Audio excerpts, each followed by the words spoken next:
Welcome to episode 30 of the Talent Intelligence Collective podcast. I'm your host, Alan Walker, joined as always by my fantastic co-hosts, Alison Ettridge of Strategens and Toby Culshaw of Amazon. We have an exciting guest with us today, Maarten Hansson from Novartis. Maarten is based out of the Netherlands and has become passionate about workforce strategy, workforce management and leveraging global talent.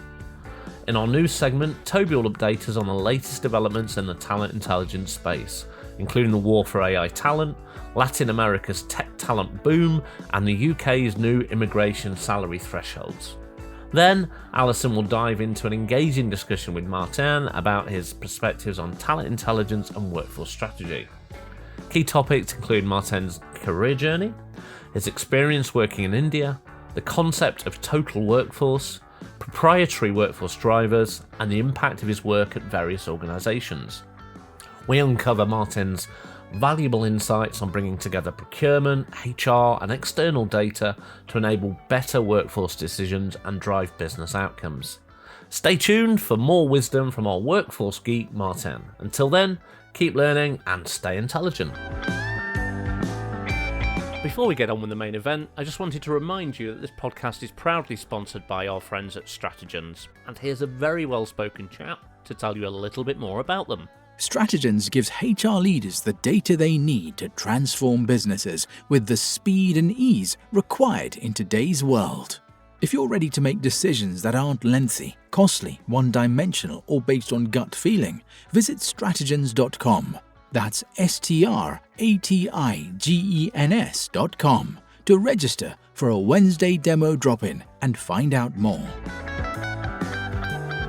Hello and welcome to episode 30 of the Talent Intelligence Collective podcast. Yay! As always, I'm joined by my fantastic co-hosts Alison Ettridge of Strategens and Toby Culshaw of Amazon, and I'm Alan Walker, by the way. Say hello, folks. Hello, folks. We have an exciting guest with us today. Please welcome Maarten Hansson from Novartis. Maarten, it's great to have you on the show. Could you give our listeners a brief introduction about yourself and your role? Absolutely. Hello, folks, as well. Maarten, based out of the Netherlands, born and raised there, and had the pleasure of living in India for a couple of years as well. I've been actually the last 15 years or so become really passionate about workforce strategy, workforce management, and leveraging global talent and the ability to make the right choices for hiring employees, contingent or versus outsourcing, and even robotics and AI today to get your work organized. So happy to talk much more about that today. Brilliant. Thank you, Maarten. We're thrilled to have you here, of course, and I'm sure our listeners are eager to learn more about you and your insights on talent intelligence and workforce strategy. For those listeners that are new to the podcast, let me quickly run through our usual format. Firstly, Toby will update us on the latest news and developments in the TI and people space. Then our master interviewer extraordinaire, Alison, will dive into an engaging discussion with Maarten about his perspectives on TI and workforce analytics and workforce strategy. And then finally, I'll jump back in to wrap things up and bid you all farewell until the next episode. So without further ado, as they say, let's get this show on the road. Toby, over to you. Thank you very much. Quite a lot going on in the news at the moment, which is always a good thing. Hottest topic really is the war for AI talent. We're always banging on about wars for talent, and I don't particularly like that analogy, but there we are. Elon Musk has been jumping in saying that rivals are stealing his top AI engineers and he's not happy about that. That's life. But it really is across all of the big tech companies. So Microsoft just announced they're doing a new AI tech hub in London. Meta are getting very busy in this space. It's just a very, very hot space. And the reality is it's rapidly grown. And there isn't enough talent in this area. So, we're seeing salaries grow massively. We're seeing location strategy come in heavily. And we're seeing smaller companies feeling the squeeze, really, because they don't have the finance to really push back. Obviously, there's a big amount of VC funding in the space at the moment, so there is some looser purse strings knocking around. But yeah, we're definitely seeing this a really aggressive talent marketplace for this all AI talent at the moment. I love this one. Just, it's kind of like, okay, here we go again. It's just that we've tagged it with AI, isn't it? It's just, the war for talent in any way, shape or form. And with the greatest respect to Mr. Musk, people wouldn't leave if they didn't, if they really wanted to stay. I think what's interesting over this one is how much the projects that people are working on influences whether or not they take a role, versus equity, versus salary, versus comp, versus all of that sort of stuff. Because we know from experience that actually it's much more about the projects that you're working on and how cool it is, and less about how much money you chuck in someone's pocket. I think certainly at this stage, isn't it, where we're kind of at the beginning of this journey, then people want to get in the cool stuff because they know if they're involved in the cool stuff early on, the money will flow eventually further down the line anyway. I think in a more developed space, more developed market, those other factors become more important because there's less cool stuff to do. But at the moment, there's a ton of things that people can get their teeth stuck into. So it makes sense that they're going to gravitate towards that, doesn't it? I do wonder if indeed organizations and countries have learned from it, governments have learned from the previous wars on talent and actually accelerate with education early on. I think they are, but I don't think they can keep up. And that's where I know later we're going to talk about the UK's changing an immigration policy. I think they're doing a typical reaction where they're going to try and buy in talent rather than build. But I think the point around being able to work on interesting stuff is completely valid. One of the articles in Business Insider, Aravind Srivastava, the CEO of Perplexity, was talking about the fact that he couldn't hire AI researchers from Meta because his startup just didn't have enough GPUs.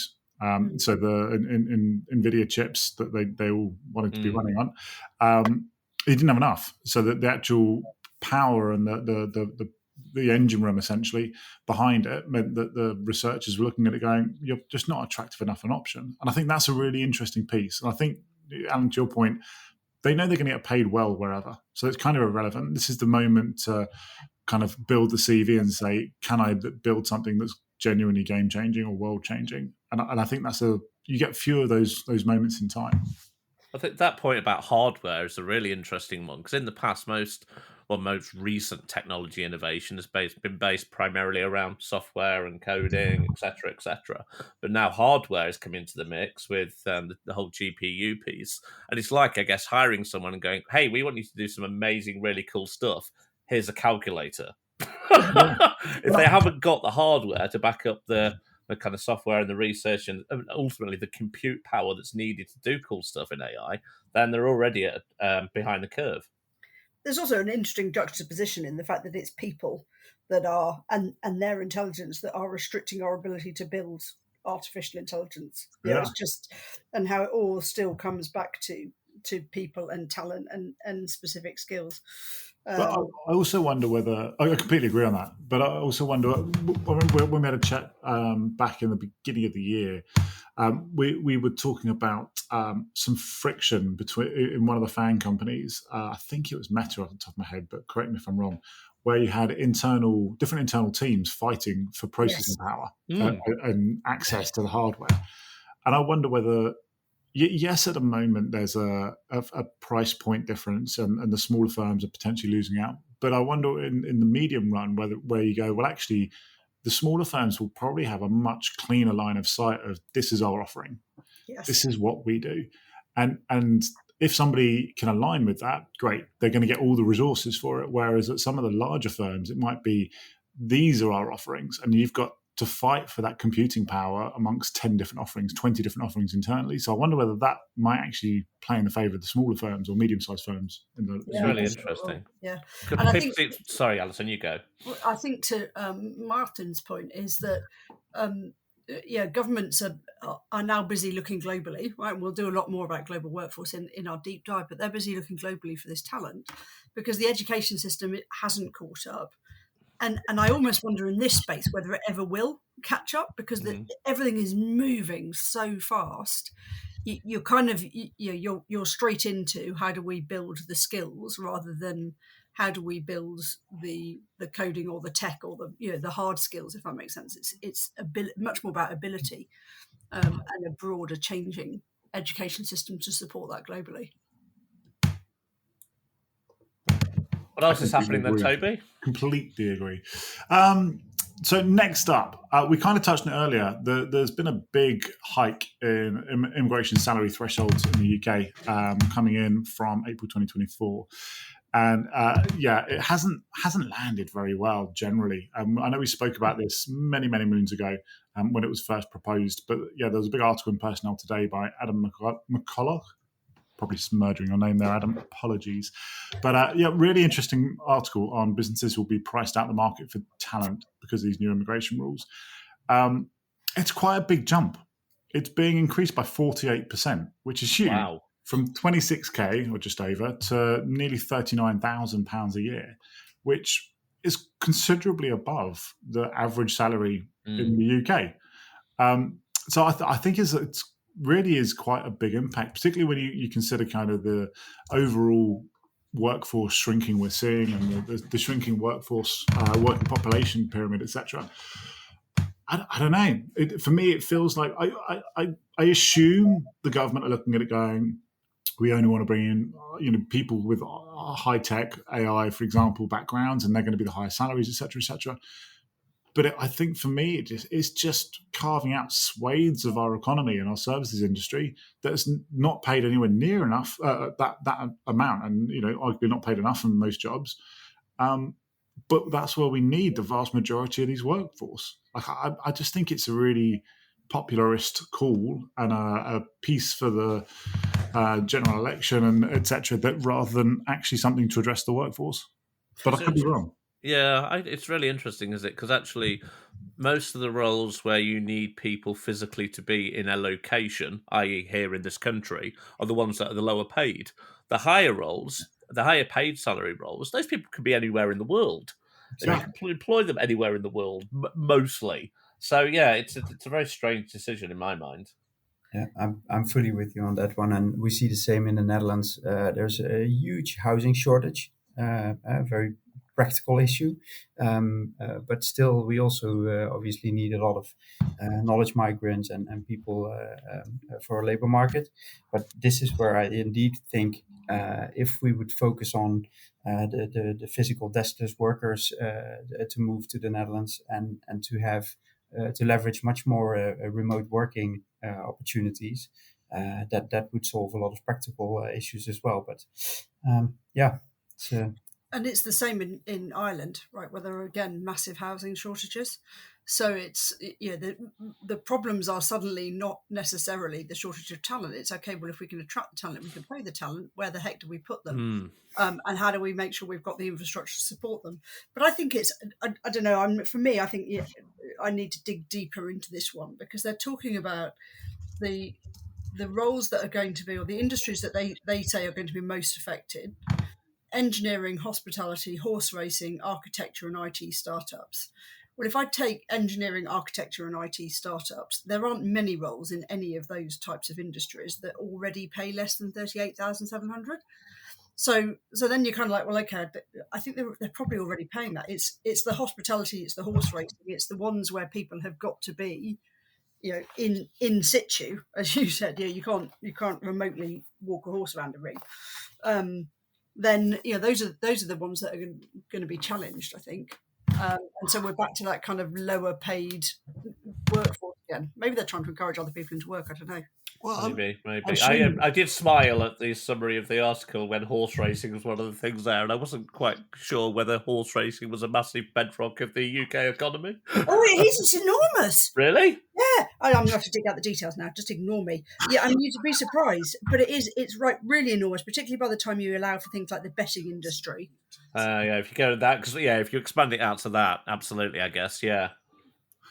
The bit that I thought was interesting about the numbers is the higher rate for tax in the UK.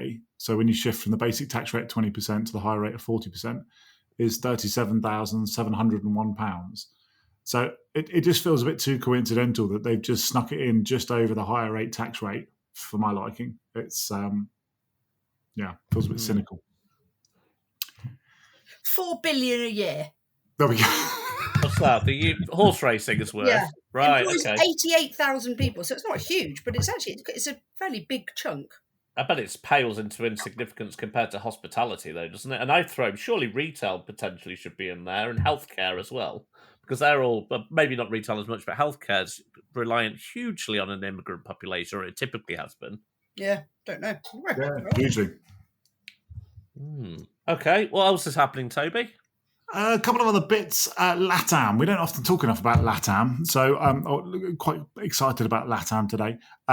Really looking at LATAM and its tech talent boom. So with a lot of companies, obviously there's been very highly publicised layoffs, etc., but also people looking to right size and shore in the right locations. For example, LATAM is seeing a really big push, and they've had a lot of government investment, and they've done a lot of work producing more digital talent, and it's really coming through. So Mexico and Brazil alone are churning out over 600,000 software engineers and developers. So it's a very busy space. So yeah, I think it's really exciting. I think obviously time zone wise, LATAM, you're hitting that core US market.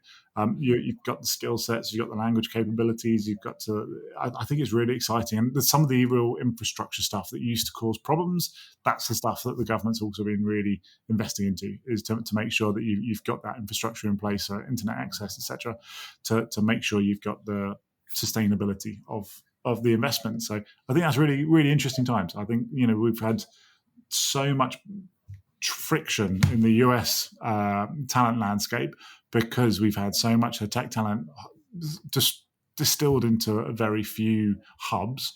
And yes, we saw that disperse out a little bit through the COVID times of people going remote, but it's really still finding a little bit of friction there, I think. Whereas I think this whole LATAM option is really going to shake things up. I think what's really interesting in this space is that, and I'm going to come out of LATAM, I'm going to broaden more widely, but if you look at Mexico, Brazil, and Egypt, those are three countries that have done massive investment in their education in order to produce the supply of talent. So they've been thinking, to Maarten's point earlier, they've been thinking much more broadly and longer term about access to talent and how that then can drive their economy. I think that's probably the bigger point here, is that somebody 5 years ago decided that this needed doing, and we're now seeing those results. So it's the same. They're producing multilingual workforce, time zone that's relevant for a particular region. So in LATAM's case, it's relevant for North America. In Egypt's case, it's relevant for the rest of Europe. I just think it's really fascinating, the different approach that at a broad level governments are taking. And can I say I have a personal vested interest in this, as we are expanding our horizons.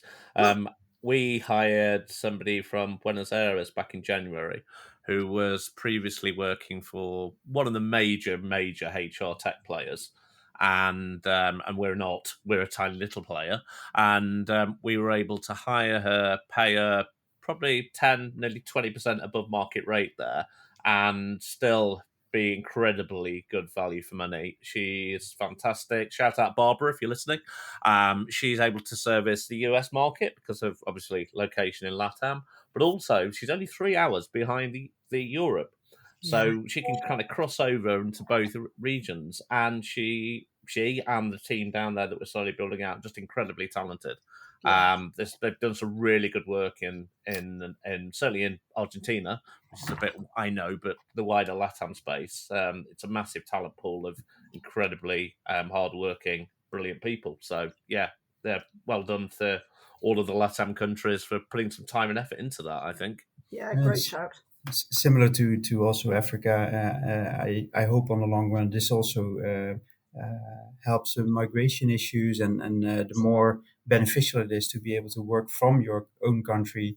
Again, going back to the remote topic, the more these countries also develop, other countries are able to invest.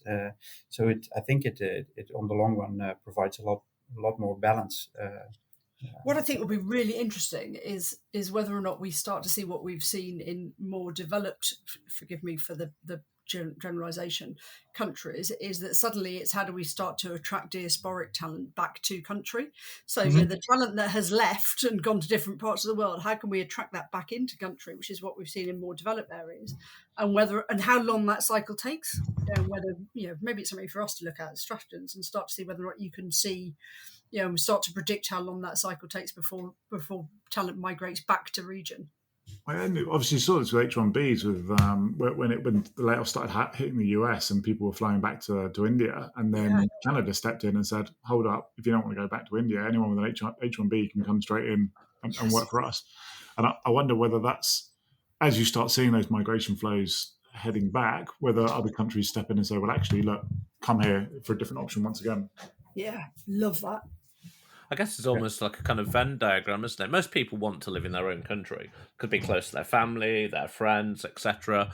But then the big determining factor is if you can go to another country and earn 5 times, 10 times the money you can earn locally, it's difficult to then make that decision to stay where you are. But as those numbers get closer and closer, there'll be a tipping point. You don't necessarily need to earn exactly what you can in the US to go back to India. But if you can earn half of it, you might go, well, that's more than enough. I can live and be very well off, wealthy, happy, healthy, around my family, etc.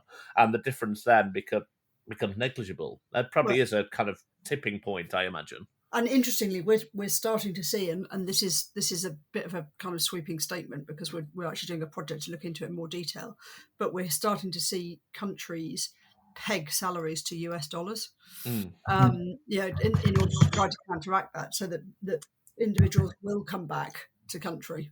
So yeah, I think I just think that we've kind of created this global world, and each individual country is now trying desperately just to be a country in the war for talent. And it's going, we can't, because talent is very genuinely now global, which will lead really nicely into the conversation that we have more time. But I think we should do the bit about AI and recruitment guidance before we do that.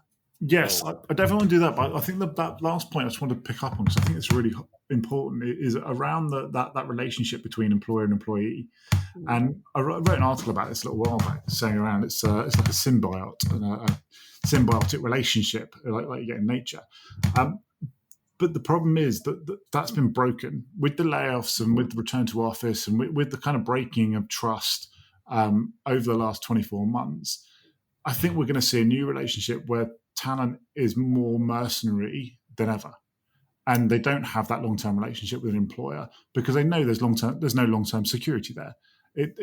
Because of that, it calls into question everything. So any kind of like long-term incentive schemes you may have that's like rolled out for 4 or 5 years, I don't think talent's going to be interested. They're interested about the cash today because of the cost of living crisis, and very short-term reward because they just don't trust companies for longer term anymore. And I think that will play into the whole kind of fluidity of the talent base as well. Yeah. Sorry, go ahead. Yeah, no, I love that, and I think that's absolutely something which I've been trying to leverage as much as possible. The flexibilization for companies and leveraging people on their own terms and conditions. But the other element which I definitely wanted to mention here as well is also over time the culture blend. And to your point, the global talent pool that we're creating, it's fascinating to see how Indians who have lived in the US and studied there for 15 years and they go back, how that over time creates a more blended understanding of each other's cultures. So over time, you see really much better relationships also between companies across different regions because of that cross-pollination. I really like that. But also, I think in many ways, all of this plays into startup, scale-up, small businesses, because right from the outset, they've had to be more flexible because they're competing with the big organizations. So I think it's going to impact on the big corporates more than it will impact on the smaller businesses. Should we do one more news article then, Toby?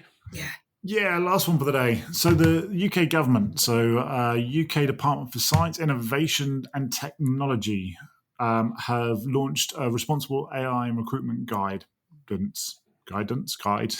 whichever. Both. One of the same. Anyway, Do you know what? I was surprised at how interesting it was, if I'm going to be honest. Went into the full breadth of the recruitment process, really looking at everything from kind of the tech, the scalability, right through to the risks. And I think there's that risk element that really came through for me, as you'd expect from the government. I think it's very valid. I think at the moment, the TA industry is getting excited by all the shiny new toys. And we've always had a bit of a magpie effect where it's like, oh, shiny, let's go and play with that. And Alan, I know you're going to be much better versed in this and have a strong opinion than me, but I was pleased to see that the government were flagging up just what the risk exposure on this stuff is, and every facet of installing any kind of AI capabilities. It has an element of bias. Like depending on what you're training it on, it's going to be biased. It's going to magnify whatever you've had in that training data. So I really, for me, it came through that this stuff isn't as simple as it appears on the cover, and it's not just plug in and play necessarily. And you really do need to make sure you're getting true experts like the wonderful Alan and Ada to come in and do the stuff, because it's really hard and it's high risk. Like if you mess this up, you'll get sued, and it's going to cost you a fortune. So yes, there's efficiency gains. Yes, there's productivity gains. Yes, there's some great, wonderful stuff you can do with it. But it's not the risk-free environment that I think a lot of people think it's going to be. No, I agree. I'm slightly caveating all of that. 3 of the organisations that contributed to the report have a vested interest to a certain degree in maintaining the human input in the status quo. So APSCO, REC, and CIPD. Absolutely. Are massive lobbying bodies for their industries. So I think I'd always... My concern about all of this, and every time I see this kind of thing, is the biggest assessment for any piece of AI technology in a recruitment process or any other process, wherever it might be, is it more biased than the current approach? So start point, end point, almost to a certain degree, the bit in the middle matters, obviously, and that's the bit you'll get sued for if it's done wrong. But if the starting point of who comes into the process and the end point who comes out of it, are those results better or at least as good as humans? Yeah. Often we get bogged down by the bit in the middle rather than focusing on that bit. And the bit in the middle is the bit that APSCO, REC, and CIPD are really interested in humans being involved in still, because their membership body are humans. But they're also, I think, you're so right, Alan, because what they're not doing is saying, well, hold on a minute, humans have a bias too. A human makes a decision within 7 seconds as to whether or not it's going to be right or wrong. It's kind of like, well, hold on a minute, you're not comparing apples with apples, because humans are so biased. It's almost you've got this advantage to be less biased than your humans in this process. Human bias is way harder to actually write down and understand and decipher, isn't it? Yeah. Because you have 10 humans involved in a recruitment process and all their biases are different. Absolutely, and harder to change. All those sorts of things. So I think we could do we should do a whole podcast on that. Let's get someone from the REC and APSCO over and let's have it out. Let's have a debate. Let's get someone from the REC in, and let's get somebody that really is full on, straight into let's automate, like Stan, for example, and let's have a full on debate about it. Yeah, that would be really interesting. Ooh, really 2 cool. guests. Have we ever had 2 guests? No. I don't think we have. Maybe we should do that again. But we should. Anyway, talking of interesting, I think it's time to chat more with our guest. 100%. What do you reckon? We've heard Martin's view on the wider world, so let's hear more about his actual work, his work that he's doing on a day-to-day basis. Alison, why don't you take over from here? Thank you. Martin, we had a lovely conversation in Amsterdam at the Talent Intelligence Conference last year. It was the first time I had the pleasure of meeting you, and I was just blown away by some of the stuff that you've been doing. So I know you've given a quick introduction, but can you do a quick kind of career intro, because your background is kind of military, then IT services, then I think kind of procurement, then workforce, which is pretty broad. So can you just give us a quick background, and then we'll see how that's influenced where you are today. Absolutely. And thanks for having me.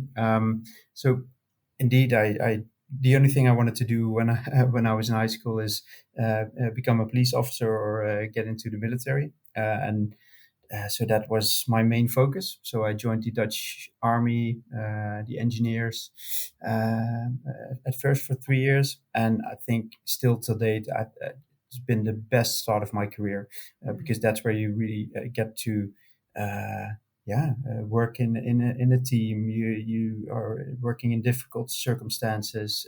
It's adventurous, but it's also emotional, or it has everything that you it makes you grow up quite quickly, let's put it that way. Yeah. So that was an absolute great start of my career. But then I also thought about being away for half a year every year, starting a family. That made me think of maybe it's worthwhile actually getting back into an education and starting a business career.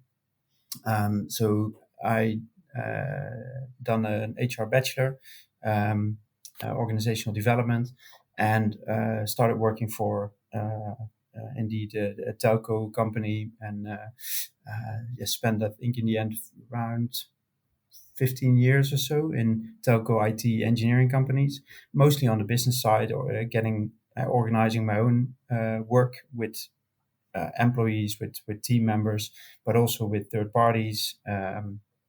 And at some point, I was responsible with 2 teams from Amsterdam and the southern part of the Netherlands, where we worked remotely to manage global clients' networks, and all remote. And we were not able to find our own talent for the expansion of our teams. Mm-hmm. So that's was around 2010, where I started looking at the broader labor market beyond the Netherlands. So the company I worked for at the time was looking into cost reductions, labor arbitrage, and where we were starting to identify what work could be done remotely and or could be done overseas. I also started thinking about what would then the best setup be. And it's interesting looking back at it now. My team members were so opposed to it in a way, and it was a very hard sell to say we are going to expand the team in India, or we are actually going to move work packages to India. So the outcome of it was like a consensus. That's a typical Dutch way of working. And we said, okay, you know what? We actually built out the team. So we hire people like we hire you, but then we just have a third and maybe a fourth location, which we open, which happens to be not in the Netherlands, but in India. And that looking back, that has been actually a fascinating learning, because instead of lifting and shifting and throwing activities over the fence and not having like your teammates who wears the same shirt, we now actually had people who we brought over to the Netherlands. They saw snow for the first time. I mean, it was you create a team, you're bonding, and then when they returned back, the team worked literally as teammates and talked about their families. We ensured there was a lot of travel back and forth, and that was for me in a very small setting proof on how it could work to set up a remote and distributed team across quite different cultures. So what I love about what you've talked about there was that you started to see access to workforce as a restrictor to business growth. Is that right? Yeah. And was that? Do you think that was because of the sector that you were in, because of the country that you were in, or was it just kind of this broader understanding of the wider world that had come to you possibly because of your military background, right? Yeah, and well, maybe, but it was absolutely not a very conscious decision. It was very much about, okay, we have pain, how do we solve it on the short term? And it happened to be that the company was already looking into outsourcing, and we thought about, okay, how could we leverage that for our team? But the way of setting it up, because 1.5 years later, I moved with my family to India to actually ramp up the outsourcing and offshoring drastically. So we set up 2 delivery centers in Chennai and in Bangalore with almost 1,000 people. So, but we did that in more of a managed services setting and not like an expansion of the team or building a captive entity of that telco at the time. So that's where I also start seeing the difference between one setup versus the other. So I think consciously choosing how you interact with each other, and if you work on outcome basis or services basis, or if you actually expand your team and build up your own capability, I think that has been coincidentally, I think the start of me becoming more of a workforce geek and really becoming passionate about the topic. Okay, so I'm going to dive into the workforce geek bit in a minute, but actually, and you've taken the words from my next question kind of out of my mouth in some ways, but how did your time in India really fuel your passion for leveraging global talent, not necessarily Indian talent, but global talent, and then talent in any form? And I think in a couple of ways. One is I always try to enjoy what I do every day, and I I absolutely enjoyed seeing from a distance how my very reluctant colleagues in the Netherlands were slowly opening up and finding it very interesting and rewarding addition to what they have been doing for 35 years or how they have been working for 35 years. Because now, instead of feeding one family with one salary, they saw that 25 people were fed by one salary. So despite the fact that people lost their jobs in the Netherlands, which has quite a good social security network, we increased the lives of a lot of people on the other side of the world.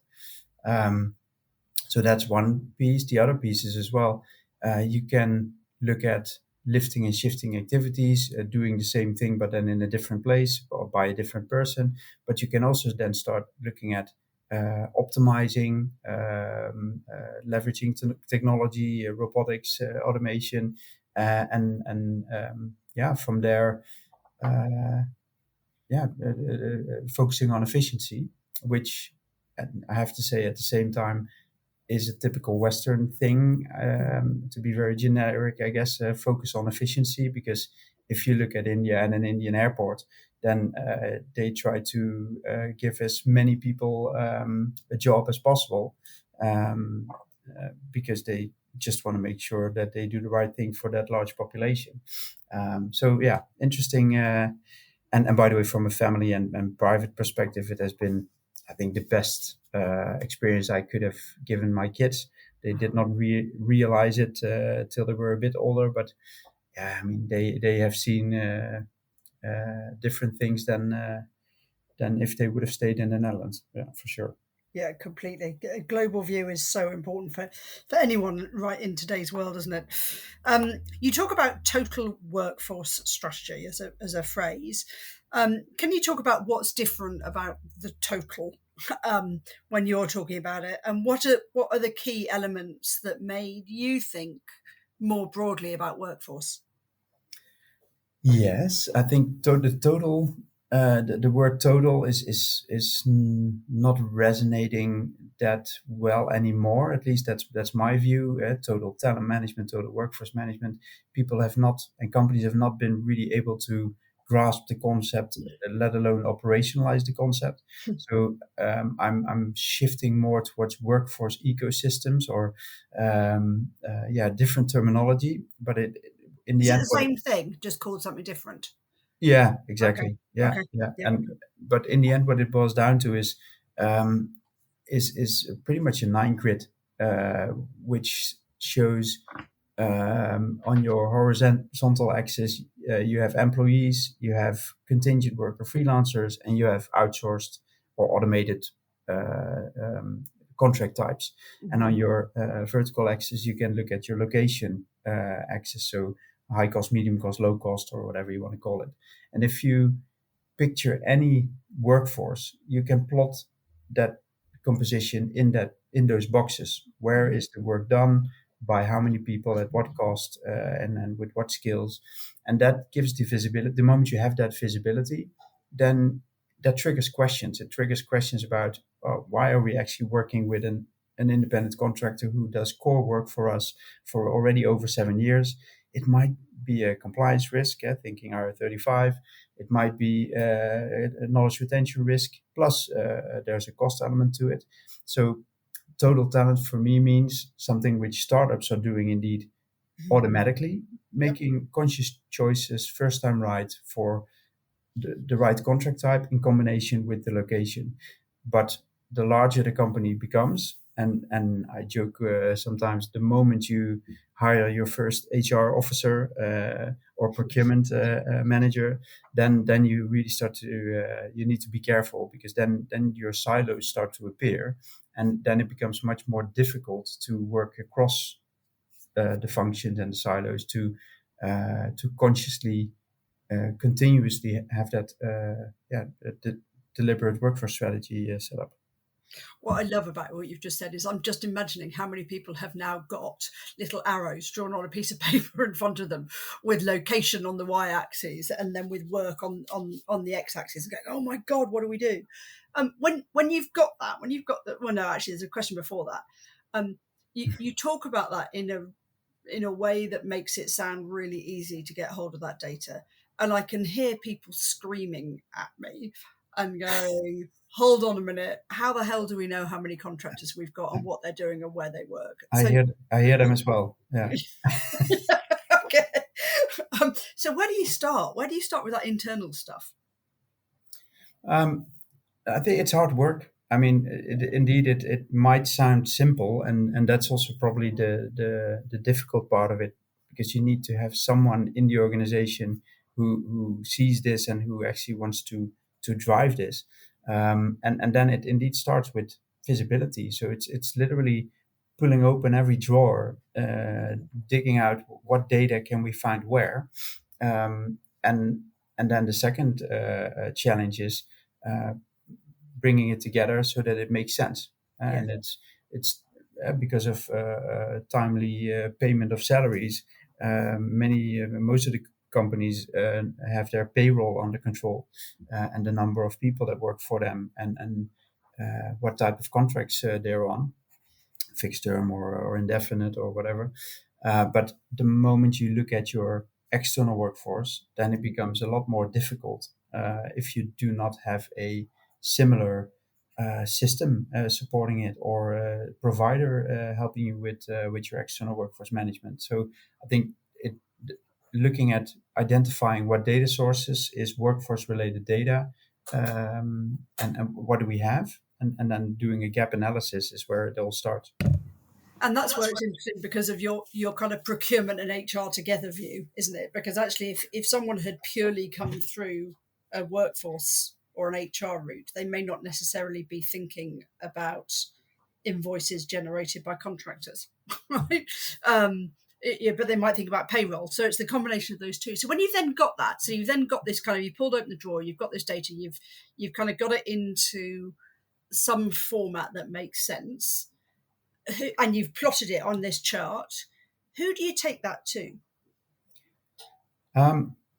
Opportunistic as I am, I've always taken it to. So currently at Novartis, before at Philips, we've taken it to people who had the most pain or who wanted to hear, and it could be as simple as a CFO.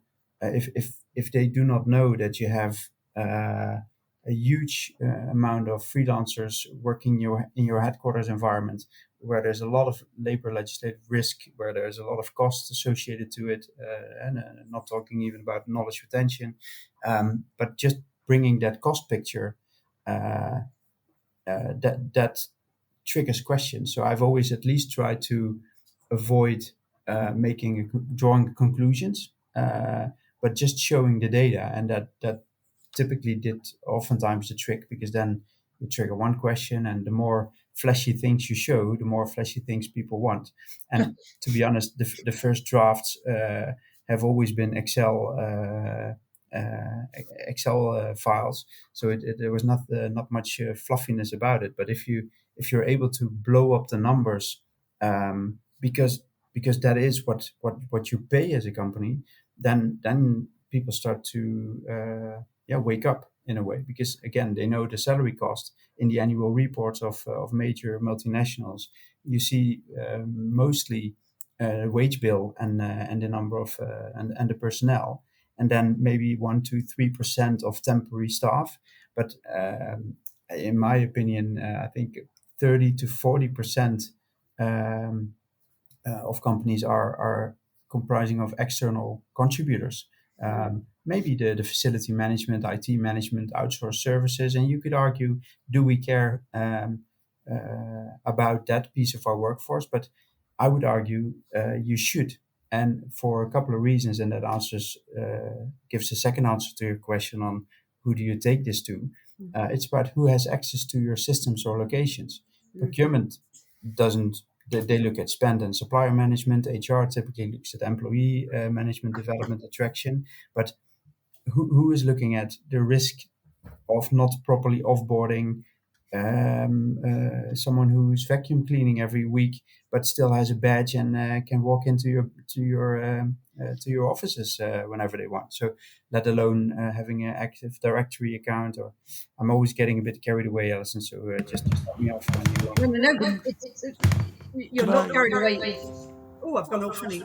Far from it. I think that it's, for me, one of my next questions was, okay, if we're thinking about talent ecosystem, if we're thinking about the talent marketplace as a whole, is this about reducing risk? Is it about reducing cost? Is it about solving talent scarcity, or does it depend? I think personally, I think it's all of the above. It's indeed cost, risk, and talent, and it's pretty much that simple. The question is, depending on the biggest challenge or the maturity level or the phase of where an organization is in, what is the button to push? What is the angle to take? And in a highly regulated company, the risk piece is much more easy to sell and to get a business case sold internally. But in other companies, I've experienced that cost was the easiest factor, and cost is always it always boiled down to cost. I mean, the effect of risk is also a cost effect, but which button to push by whom, that is a bit dependent on the nature of the business, for instance. Can I ask a question? Yeah, of course you can. I got two things in my head. One is related to that 9-box grid from earlier. And apologies, I tried to ask a question, but I was on mute and I couldn't unmute my mic. Technical difficulties. You're such a millennial, Toby. I needed some chatbot just to do it for me. So the first one about the 9-box grid type piece. Like I've often thought that what we're seeing with AI and automation is really very similar in some ways to what we were looking at for offshoring and versus nearshoring, and it's looking at the type of the role. So it's how close to a customer is it? Is it standardized and repeatable, etc. And it feels like that's a very similar 9-box grid to automation and Gen AI type capabilities. So things like customer service. That's one question. And the second question. Well, hold on, you can't just ask a question and then answer it yourself. I'm not answering. I was going to throw both questions at Maarten at the same time. Okay. Because I know it's hard for me to get off mute. And then, so that's the first question. And the second question, the risk piece. I was talking to somebody yesterday, in actual fact, about TI and it being a risk mitigation. But quite often, companies, I think, don't really care about the risk until something goes horribly wrong. How do you see that? Because obviously, you're doing this much, much deeper and at a much more strategic level than most. Do you think that's the case? Am I being too flippant with that? Do leaders look at this and go, actually, yeah, there is a real risk exposure. We need to do something about this actively, or is it more of a reactive thing? So you need to split those questions. So let's do the 9-box grid one first. But they're both out there now. they are both out there now, both taken. So let's do the 9-box grid one. Is this similar to looking at automation and the way that we used to, is the automation grid the way that we used to look at nearshore, offshore outsourcing? Yeah, I'm not too sure if I fully understand the question, but for me that triggers the build by borrow framework, so to say, right? So it's about what do you do yourself, but that's more the contract type angle, and more companies I see doing that, and you could add another thing on the axis, which is indeed automation and robotics, because if you automate something, you don't need to build or buy. So the bot is being added to the Bs a lot. But the base one, the other B that I typically like to add, the location, that is often forgotten in the mix. And that is such a powerful one to look at. If you have talent scarcity in pockets or in areas, then one of the last levers that you have, but also one of the most powerful ones, is to look across the borders, right? And I'm not sure if I'm answering your question, Toby, but yes, all wonderful. So then let's talk about risk then, and I'm really interested in Maarten's views on this, because I've got a view too, but I'm not the expert. So let's hear his first. Well, I'm not sure if I'm an expert, but I have at least had some flying hours, so to say, trying to and I failed so much about positioning certain things which absolutely did not resonate. Gradually you start mastering a bit more the sales pitch, but indeed it's about facts and data in the end for me. So So risk is about likelihood multiplied by the fact. I think it is, right? That's so how likely is it that it occurs, and what is then the impact of it? And I think Nike recently got fined, or potential fine, for misclassifying, I think, external workers, 530 million for doing that in 4 countries. You could argue, well, it might happen only once in 20 years, but then still, I mean, it causes a lot of reputational risk, and if you don't know it as an organization and as a chief risk officer or compliance officer, if you're not aware of the potential risks around this, then it's very difficult to mitigate it. So I think that's where this world of total workforce, integrated workforce, how we call it at Novartis, is really about providing the visibility on, okay, do we at least know what we know, and if yes, then you can say consciously, okay, I'm not going to mitigate it. But if you are not even aware of it, then and a simple question that anybody can ask themselves is, do I know how many people have access to my locations or my systems or applications today? Do I know where people sit, what they provide in terms of skills or capabilities into my organization? And the moment you cannot answer the fact that am I 100% secure that people who have left do not have access anymore to my systems, yeah, that's worthwhile looking into it and asking a few questions, right? Yeah, agreed. And I think what was interesting about the Nike piece, and again, I'm drawing back from my memory, but I know there was a bit about temporary office workers, but actually it was much more about the external consultants, the photographers, the T-shirt printers, the event planners, that were really contractors, right? So they wouldn't have been seen as part of a workforce typically through HR lens. And that for me ties into I have absolutely no flying hours in this area at all, so I'm much more likely to crash into the mountain. But for me, the risk conversation is, it depends entirely on who you're talking to. Because if you're talking to senior leaders in the business, then risk is just up there as their number one, right? It's how do we mitigate against risk under all circumstances. Toby, I was expecting you to say something then, and then you just went quiet. That's all right, yeah. It was very well answered. I like this. I like this. And I think that probably comes back to, if I'm thinking about the TI lens purely selfishly, because I'm a completely selfish narcissist, obviously. It just means we've got to really articulate our end customer, because if the business really are focused on risk and risk mitigation, then TI is going to be absolutely vital for them. Completely. And so really nailing that piece down is going to be key. Yeah, 100%. Completely agree. It should be part of the story and not how do we hire faster, better, smarter. It's, how do we reduce our risk? Maarten, you talk about proprietary workforce drivers. Talk to me about what those are in your view. Yeah. And well pronounced, by the way, the name. I've been practicing. Like sometimes I get it right, sometimes I get it well wrong.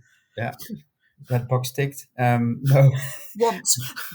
The workforce drivers is similar to the 9 grid. Is actually something that, again, just by coincidence, but at some point a model falls into place, and I think the combination of the 9 grid as a baseline, and then having your applying your workforce drivers, which I'll explain in a second, to it, that helps them to make conscious decisions for in which of the 9 boxes do you organize organize your work. So I'm giving an example. A workforce driver is how long does the work need to be done, because that is a driving factor for the sourcing axis. If you need someone for 3 months, it's not so likely that you start recruiting an employee. Maybe fixed term or a volunteer, or maybe an internal job rotation. But typically 90% of managers would go hire a temp worker or a freelancer. But if you have a need, or if the work needs to be done for more than 2 years, then it's more likely that you attract an employee for that. So or build up your own capability, or even outsource. So this is how that works. Similar to another simple one is, can the work be done remotely? I don't think I need to explain that one on the vertical axis. But then another one could be, can you describe the work? Can it be outcome based, or can you describe the outcome easily, which then would imply that it becomes more easy to automate or to outsource potentially. And I think the combination of those 5, 6, 7 key questions, fundamental questions, that those for me are the drivers which help you to understand your work requirements better, and then to translate that to the best supply or talent strategy. And I think that's I can't make it any simpler. We created a simple model on workforcedrivers.com. You can log in with your LinkedIn ID, and it's almost too simple, but that's what it does. And if you're able to then operationalize that in your organization, it gives your managers one entry point into, hey, I have a piece of work which needs to get done. And it's an education tool. It gives them all more options than they have today based on gut feel. It guides and advises them a bit more. And I think this is the easiest way to implement a more broader, let's say, total talent strategy. If you're someone in talent intelligence, so where predominantly you're looking at the external workforce and external data, and you're listening to this and you're just starting and thinking, oh my God, this makes perfect sense, what would you say would be the top 3 tips that you would give that individual? And that might be, who do they talk to? It might be data sets to look at, or it might just be a starting point. What would be the top 3 things that you would tell them to do? Well, this is why I asked Toby, do I need to prepare for any trick questions? But no. Okay, well, sorry about that. That's my fault. I'll do your top 1, and then it doesn't have to be your top 1. It just buys you a bit of time to think about what your top 3 are. So I'm just going to repeat back while Maarten is thinking. I'm just going to repeat back workforcedrivers.com. If you can go on there and log in with your LinkedIn ID, then you will be able to see some of the proprietary workforce drivers. There you are. So has that bought you a bit more time? Yeah, no, I was just joking, of course. But I think it's really it starts with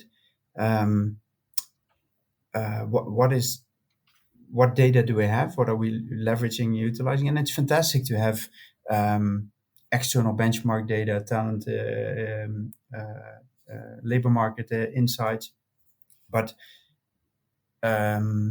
hopefully, this concept of workforce drivers and total workforce also triggers other insights and intelligence, which can be combined with the labor market insights,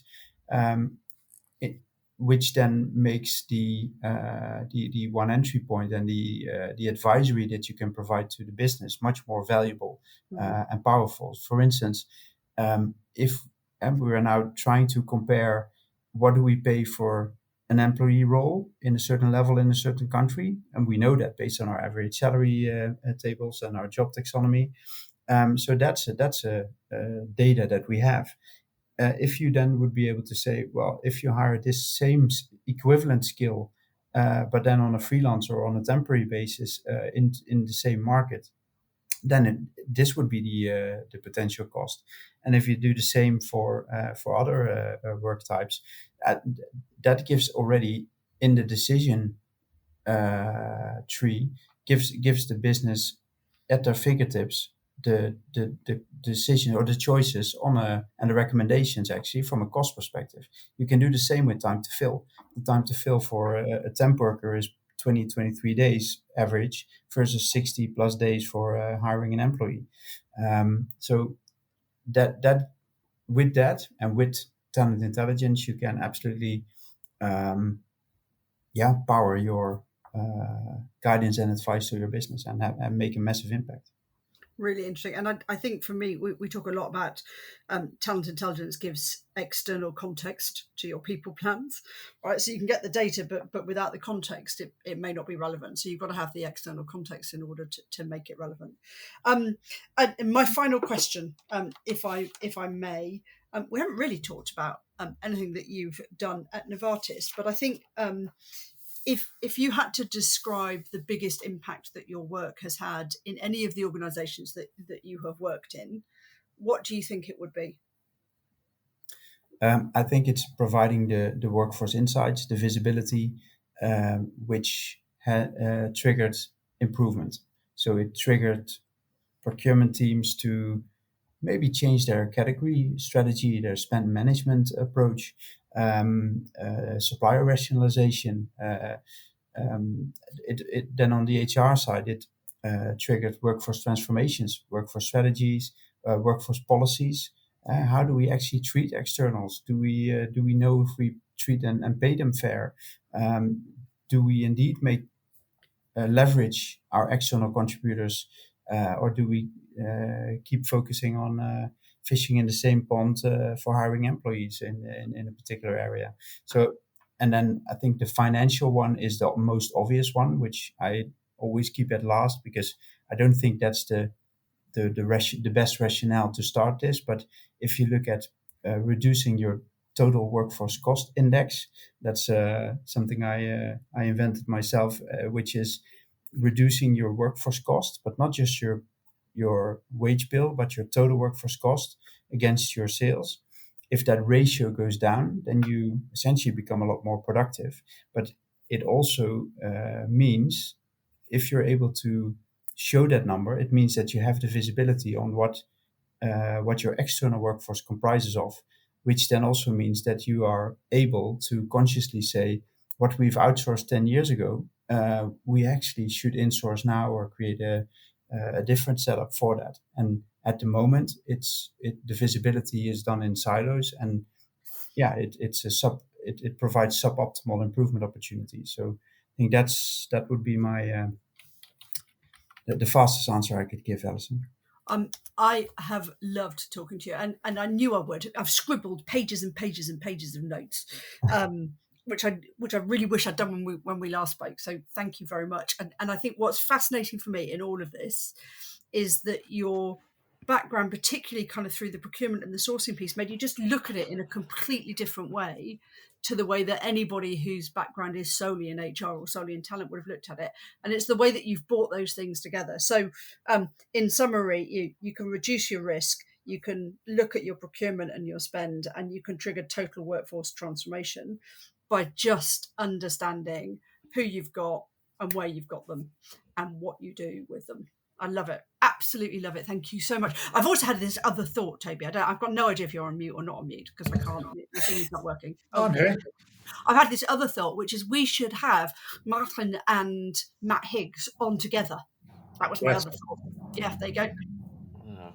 I enjoyed that so much that I forgot I was one of the hosts and just sat here listening. My world.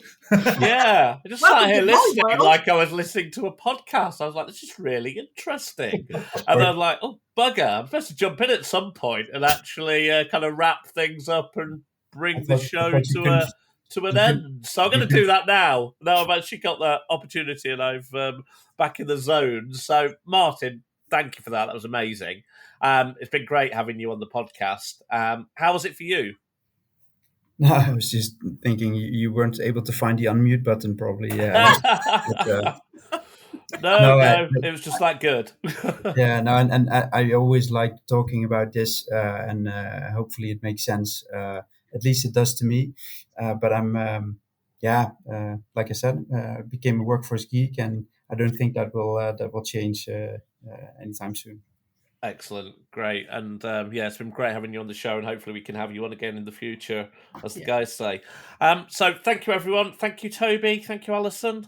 Thank you.